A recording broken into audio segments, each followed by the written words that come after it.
Look, I need you to understand something right from the start. When I first saw Tara step off that transport shuttle, I laughed. Actually laughed? Not out loud, of course, because I am a professional diplomatic envoy for the Keltharan Collective, and we do not mock our potential trade partners. But inside? Oh, inside I was howling. She was so small, I mean, truly, genuinely, almost comically small. She stood maybe 1.6 meters tall, which put her at chest height to me, and I am considered short among my people. Her frame looked like it might snap if someone breathed on her too hard. Pale skin, dark hair pulled back in some sort of functional knot, and these tiny little hands that she kept clasping in front of her like she was nervous. Her clothing was simple, practical, nothing like the ornate diplomatic robes that Dolvin wore or the crystalline armor plating that the Bulkan delegates favored. Humans. This was humanity's grand representative? This soft, squishy, fragile-looking creature? "Welcome to Orbital Station Fortress Pinnacle," I said, extending my primary greeting appendage. The translator implant in my neck converted my words into her language automatically. "I am Vex, and I will be facilitating today's preliminary trade discussions." Tara smiled. Actually smiled. Like she was genuinely happy to be here in this cold industrial station floating in the middle of nowhere. "Thank you so much for having me. I have been looking forward to this meeting for weeks." Her voice was warm, friendly, nothing at all like the harsh, guttural tones of the warrior races or the melodic complexity of the higher intelligence species. Just pleasant, disarming even. Dolvin appeared beside me, his 4 eyes blinking in sequence as he assessed the human. "We have prepared Conference Hall 7 for our discussions. I trust your journey was acceptable?" "Long, but comfortable enough," Tara replied, falling into step between us as we walked through the station's main corridor. "Your station is impressive. The gravitational stabilizers must be incredibly sophisticated to accommodate so many different species." I glanced at Dolvin. The human had done her homework, at least. Most species did not even think about gravitational accommodation. They simply assumed every station would be calibrated to their comfort. "We maintain a standard 0.85 gravities in common areas," Dolvin explained. "It represents a comfortable middle ground for most species." "Most civilized species," I added, unable to help myself. "Those of us who evolved on reasonable worlds anyway." Tara tilted her head slightly, and for just a moment, I thought I saw something flicker in her eyes. Amusement, maybe? Reasonable is such a subjective term, isn't it? We continued through the station, passing various species going about their business. A cluster of frilled traders argued over cargo manifests near Docking Bay 3. Bulkan engineers worked on a malfunctioning atmospheric processor, their thick hides proof against the steam that would have boiled my skin off. A tiny Quilix scurried past, chirping something about lunch appointments. The station was a hub of activity, a neutral meeting ground where a dozen different civilizations could interact without the complications of planetary sovereignty. It was also, I will admit, a testament to engineering brilliance. Keeping this many different environmental needs balanced was no small feat. Conference Hall 7 was situated in the station's diplomatic wing, a section designed specifically for delicate negotiations. We had barely entered when Dolvin's communication device began shrieking. "All personnel, immediate alert. Structural failure in Docking Bay 5. Repeat, structural failure in Docking Bay 5. Emergency response teams report immediately." Dolvin's eyes widened. "That is adjacent to our position. The cargo hauler from Terminus 6 was scheduled to dock there within the hour." "It already docked." came a panicked voice over the open channel. The mooring clamps failed during the docking sequence. Half the bay is collapsed. We have multiple casualties trapped under debris. I felt my blood chill. Docking Bay 5 was massive, designed to handle industrial freighters. If the structure there had collapsed, we were talking about tons of metal, support beams, cargo containers, all of it coming down on whoever had been in the wrong place at the wrong time. Tara was already moving, not running exactly, but walking with sudden purpose toward the exit. "Which direction?" she asked, her voice sharp, focused. "You should remain here where it is safe," I said, reaching for her arm to stop her. "Emergency teams will handle this." She looked at my hand on her arm, then up at my face. "Which direction, Vex?" Something in her tone made me let go. "Port corridor, 300 meters, then down 2 levels. She nodded once and took off at a sprint that frankly shocked me. For something so small, she moved fast. Really fast. Dolphin and I exchanged glances and then followed, though we could not hope to match her pace. By the time we reached Docking Bay 5, the scene was chaos. The bay doors were twisted, hanging at wrong angles. A support beam the size of a transport shuttle had fallen across the main platform, pinning down at least 4 beings that I could see. Smoke filled the air, and emergency klaxons wailed loud enough to hurt my hearing membranes. "Get back!" Ulmer, the station security chief, was shouting at a crowd of onlookers. His tentacles waved frantically. "The structure is unstable. One more shift and the entire section could go."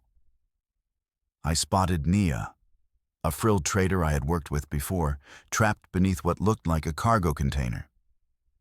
Her breathing was labored, her scales turning the pale color that indicated shock. Beside her, Gorth, a Bulkon engineer, was pinned by a beam across his midsection, and his thick hide was already showing stress fractures. The small form that I realized was Pip, a Quillix interpreter, lay motionless under a sheet of twisted metal plating. "The lifting equipment is 3 levels away," one of the emergency responders was shouting. "We will never get it here in time." Tara walked right past them. "Miss, you cannot go in there." Ulmer extended a tentacle to stop her, but she ducked under it with fluid ease and kept moving. "The weight distribution is all wrong," someone was saying. "If we try to lift from that angle, the whole thing will shift and crush them." Tara reached the fallen support beam. It was massive, easily weighing 15, maybe 20 tons. Industrial-grade Dura steel, designed to hold entire ships in place during loading operations. She looked at it for exactly 2 seconds, assessing. Then she grabbed it. I am not using metaphor here. I am not exaggerating for dramatic effect. I mean that this tiny human female, who barely came up to my chest, who looked like a strong breeze might carry her away, wrapped her small hands around a support beam that should have required industrial machinery to move. And she lifted it. The metal groaned. Not from strain, but from the sudden shift in weight distribution. Tara's arms tensed, muscles becoming visible under her skin in a way I had never seen in any species. Her feet, planted wide, seemed to sink slightly into the deck plating from the sheer force she was exerting downward to counterbalance the weight. "Move them," she shouted, her voice tight but controlled. "I can't hold this forever." For a moment, nobody moved. We were all frozen, our brains trying to process what our eyes were showing us. It was physically impossible. The math did not work. The biology did not work. Nothing about what we were seeing made any sense whatsoever. "Move," Tara said again, and this time there was an edge to her voice that snapped us out of our shock. Ulmer surged forward, his tentacles wrapping around Naya and pulling her free. 2 other responders grabbed Gorth, dragging his massive bulk out from under the beam. I found myself running forward, reaching for Pip, my hands shaking as I scooped up the small being. "Clear," Ulmer shouted. Tara set the beam down, not dropped it, not let it fall. She set it down, carefully, controlling its descent so it would not cause another collapse. Then she straightened up, rolled her shoulders once, and turned to face us. Her forehead was damp with sweat. Her breathing was slightly elevated. But she was smiling that same warm, friendly smile from before. "Is everyone okay?" she asked, brushing dust off her hands. "Anyone else need help?" I stared at her. We all stared at her. Dolvin's 4 eyes were blinking out of sequence, a sure sign of severe cognitive distress. Ulmer's tentacles had gone completely limp, hanging at his sides like dead weight. Nia, gasping for breath but alive, looked up at the human with something approaching religious awe. "What are you?" I whispered. And I did not care that it was probably the rudest thing I had ever said to a diplomatic guest. Tara's smile widened just a fraction, and for the first time, I noticed her teeth. Flat in front, sure, but sharp in back, predator teeth. How had I missed that before? "I'm just a person from Earth," she said simply. "We all grow up lifting heavy things. It's kind of necessary when you live where we do." Where they lived. I realized, standing there in that ruined docking bay, surrounded by impossible physics and shattered assumptions, that I knew absolutely nothing about Earth. Nothing about humans. Nothing about what we had just invited to the negotiating table. And judging by the look in Tara's eyes, the look that was patient and kind, but also deeply, fundamentally alien in a way I was only now beginning to understand, that ignorance might be the most dangerous thing in the galaxy. I spent the next hour in my quarters, staring at my data terminal like it might suddenly start making sense. It did not. "Earth," I muttered, scrolling through the planetary database. "Let me see what kind of nightmare you actually are." The numbers appeared on my screen, and I had to read them 3 times before I accepted they were not some kind of clerical error. Gravitational force, 9.8 meters per second squared. I converted it to standard units and felt my stomach drop. 12 times the gravity of Kelthar, my homeworld. 12 times what the Frill experienced. 12 times what most species in the known galaxy considered survivable for long-term habitation. "That is a crushing death trap," I said aloud to my empty room. But it got worse. So much worse. Atmospheric composition, 21% oxygen. I had to look that up because I could not believe it. That was a fire hazard. That was an explosive waiting to happen. Most civilized worlds kept oxygen levels between 8 and 12%. Anything higher, and you risked spontaneous combustion from the simplest spark. Surface temperature range, -89 to 58 degrees. In Celsius. That range alone would kill most species I knew. The cold end would freeze your fluids solid. The hot end would cook you from the inside out. Weather patterns included something called hurricanes, rotating storm systems with wind speeds exceeding 300 kilometers per hour. Tornadoes, lightning strikes that carried billions of volts. Phenomena called wildfires that consumed entire regions. They named their planet Dirt, I realized, reading the etymology. They literally call their world dirt, and it is trying to kill them every single day. A chime at my door interrupted my existential crisis. "Vex, are you in there?" It was Dolvin's voice, tight with stress. "We have another situation." Of course we did. because apparently today was the day the universe decided to test exactly how much insanity I could handle before my brain simply gave up. I opened the door to find Dolvin, his face showing that pale blue color that indicated fear. Fire in the agricultural dome. It spread to the oxygen generation sector. Temperature readings they are catastrophic. The station's emergency systems were blaring again as we ran through the corridors. I could smell the smoke before we even reached the affected area, acrid and thick, burning my throat. The agricultural dome was a separate section, connected by a sealed corridor to the main station. It maintained higher oxygen levels to support the various plant species that fed the station population. If fire had reached the generation sector, where pure oxygen was processed, we were looking at an inferno that would burn hot enough to melt hull plating. Emergency bulkheads had already sealed, trapping anyone inside. Through the reinforced viewing window, I could see flames. Not normal flames. These were white-hot, so bright they hurt to look at directly. The temperature gauge on the wall read 600 degrees Celsius. There are 3 beings trapped in there, Ulmer was saying, his voice cracking. Nia, Gorth, and Pip. They went in to check on the hydroponic systems right before the fire started. The emergency suits are rated to 400 degrees maximum. We send anyone in there and they will die before they reach the survivors. How long do they have?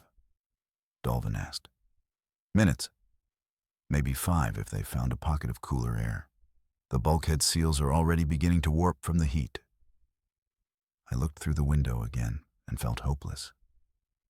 This was physics. This was chemistry. This was the simple, brutal reality that carbon-based life could not survive temperatures hot enough to liquefy lead. I'll go. We all turned. Tara stood behind us, still covered in dust from the docking bay collapse. She had not even changed clothes. You cannot, I said flatly. The heat will kill you in seconds. Probably not, she said. And she was already moving toward the emergency suit locker. She pulled out the thermal gear, examined it for exactly 2 seconds, and then set it aside. That will just slow me down. Tara, listen to me. I grabbed her shoulder, forcing her to look at me. I just read about your world. I know Earth is harsh, but this is 600 degrees. Your flesh will cook, your blood will boil. This is not about being tough. This is about basic biology. She looked at my hand on her shoulder, then up at my face. Those predator eyes locked onto mine, and I saw something in them that made my survival instincts scream. Vex, she said gently. My ancestors walked through firestorms to hunt prey. We learned to control fire before we invented the wheel. Our bodies adapted to survive burns that would kill most species because on Earth, if you could not handle heat, you did not get to pass on your genes. She reached up and removed my hand from her shoulder. Not roughly, but with a grip strength that I now understood could crush Durasteel. I appreciate your concern, she continued. But those people do not have time for me to explain human thermophysiology. So I am going in, and I am bringing them out. You can time me if you want. She turned to the bulkhead controls. How do I open this? Ulmer opened the bulkhead with shaking tentacles, and the heat that rolled out hit me like a physical blow. I staggered back, my skin already blistering from just the radiant temperature. Dolvin collapsed entirely, his respiratory system shutting down in self-defense.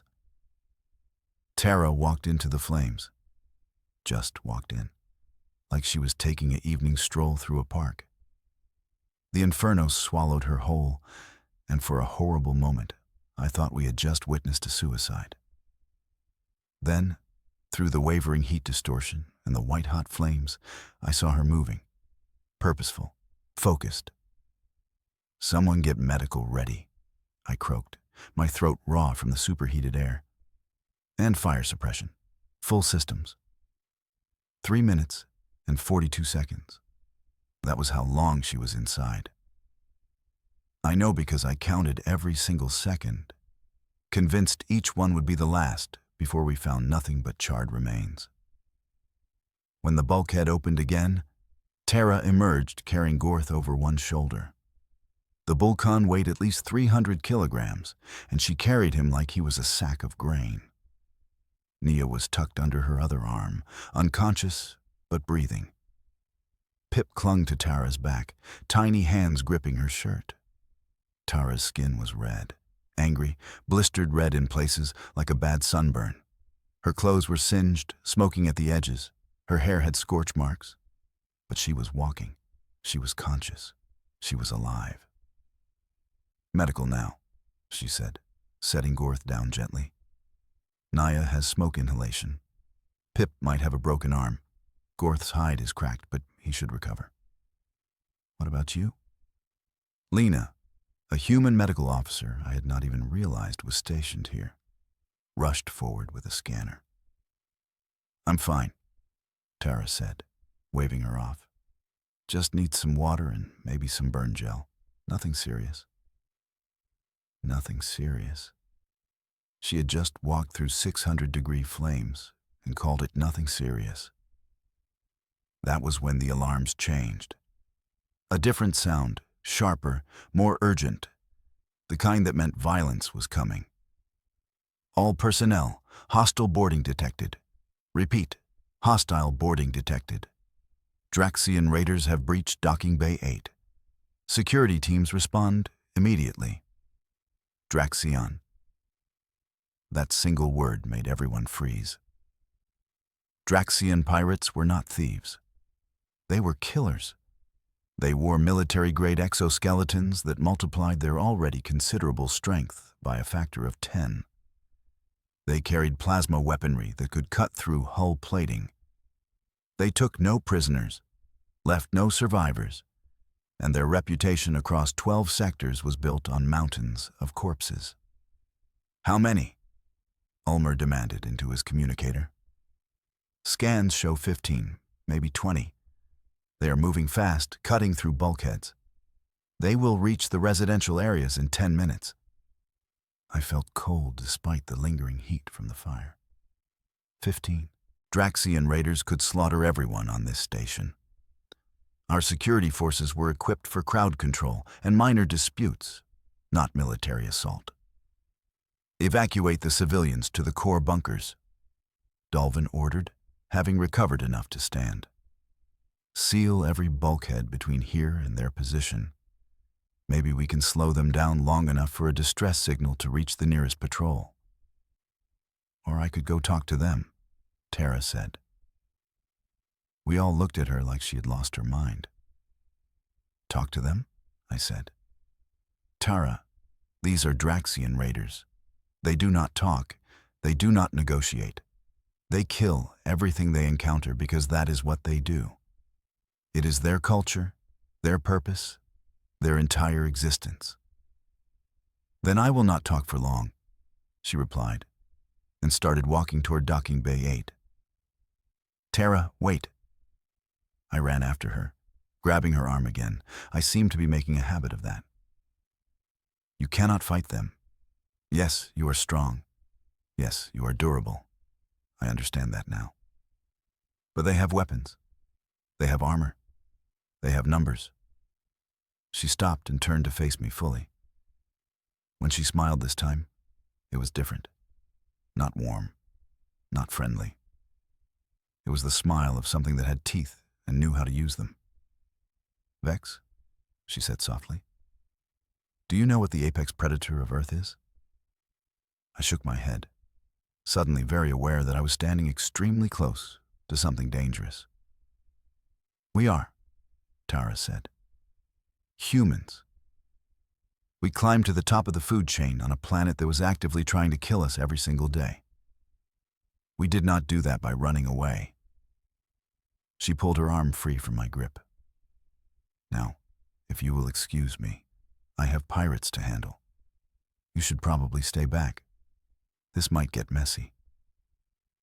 I followed anyway. Of course I followed. I am an idiot, apparently.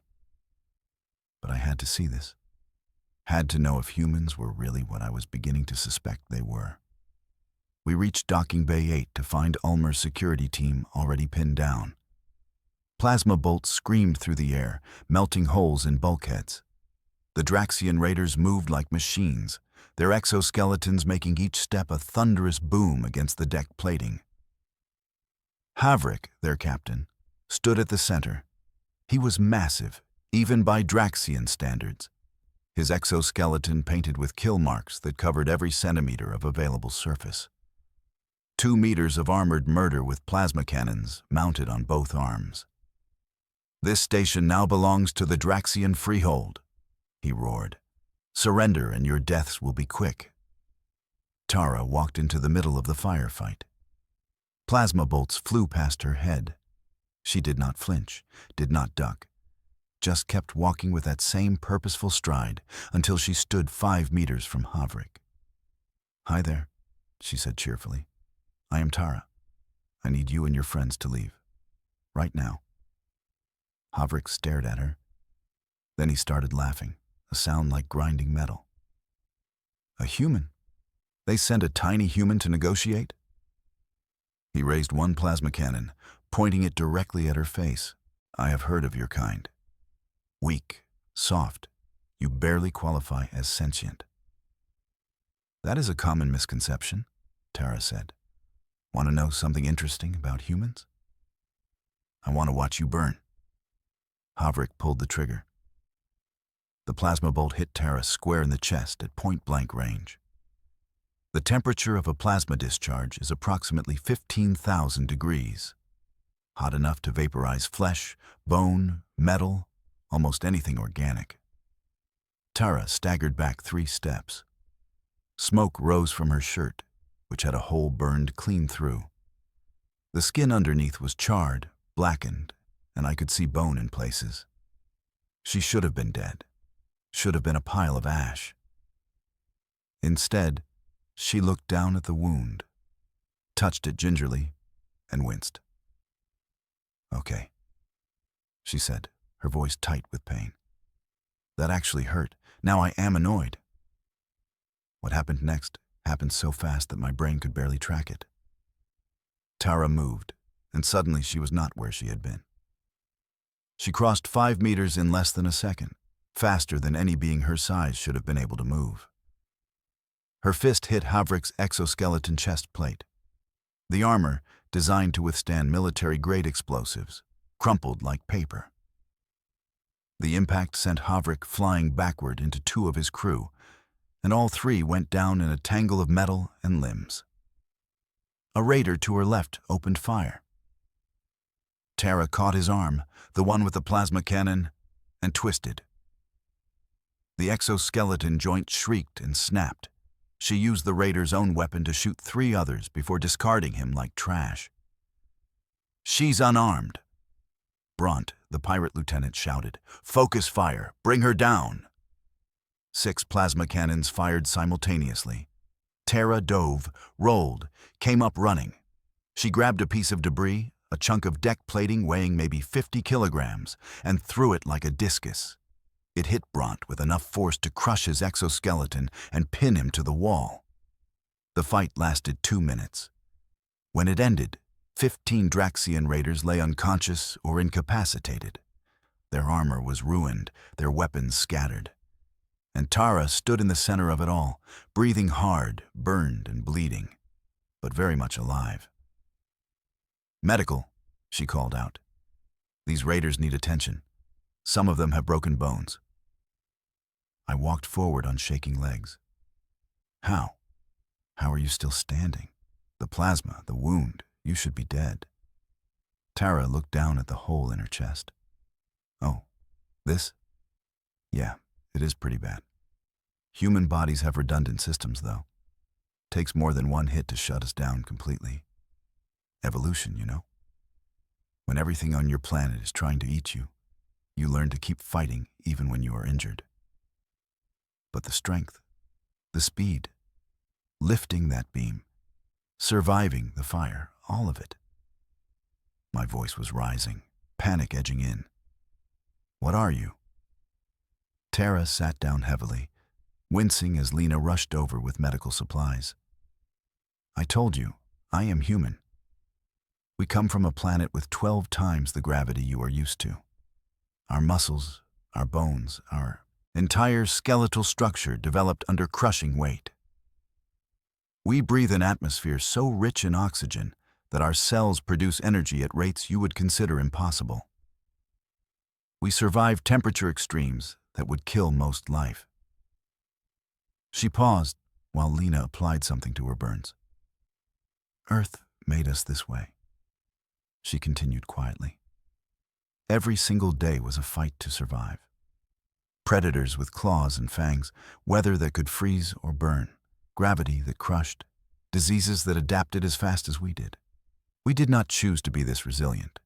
We had to be, or we would have gone extinct millions of years ago. Dolvin appeared beside me. Then why? Why hide it? Why pretend to be weak? Tara looked up at us, and her expression softened. The predator edge faded, replaced by something genuinely sad. Because strength without control is just violence, she said. Because fear makes terrible friends. When humans first left Earth and met other species, we realized something important. We were different, dangerously different. If we showed up flexing our muscles, talking about how strong we were, how durable, how we evolved as apex predators, what do you think would have happened? I thought about it. Really thought about it. We would have seen you as threats, as conquerors. Exactly, Tara nodded. And you would have been right too. History is full of strong species dominating weaker ones. We did not want that. We did not travel to the stars to become the bullies of the galaxy. We wanted friends, partners, equals, even if biology says otherwise. She stood up slowly, Lena supporting her. So we downplay. We act soft. We let people underestimate us. We use our strength only when necessary, to protect, never to intimidate. Because the real measure of power is not how much force you can apply, but how much restraint you can show. The other aliens who had been hiding during the fight began emerging. Nia approached carefully, her scales still pale. You saved us 3 times today. Why? Because that is what decent people do, Tara said simply. Strength means responsibility. My planet made me this way, but I get to choose what I do with it. Haverick groaned from where he lay pinned. Tara walked over, checked his injuries, and actually adjusted his position to make him more comfortable. The raider who moments ago had tried to kill her. Medical will fix you up, she told him. Then station security will process you properly. But you will live. Everyone here will live. I understood then. Truly understood. Humans were not hiding weakness. They were hiding overwhelming power behind gentleness. They were choosing kindness when they could have chosen domination. The trade negotiations, Dolvin said suddenly. Do we still want to proceed? Tara grinned. And this time it was that warm, friendly smile from the beginning. I hope so. Earth has a lot to offer, and we really do want to be friends. I looked at this small, impossible, terrifying, wonderful being. I think the Keltheran Collective would very much like to be friends with humanity. Good, Tara said. Just remember, we are stronger than we look, but we are also kinder than we need to be. That is the part that matters most. And watching her help her former enemies while bleeding from a plasma wound, I believed her.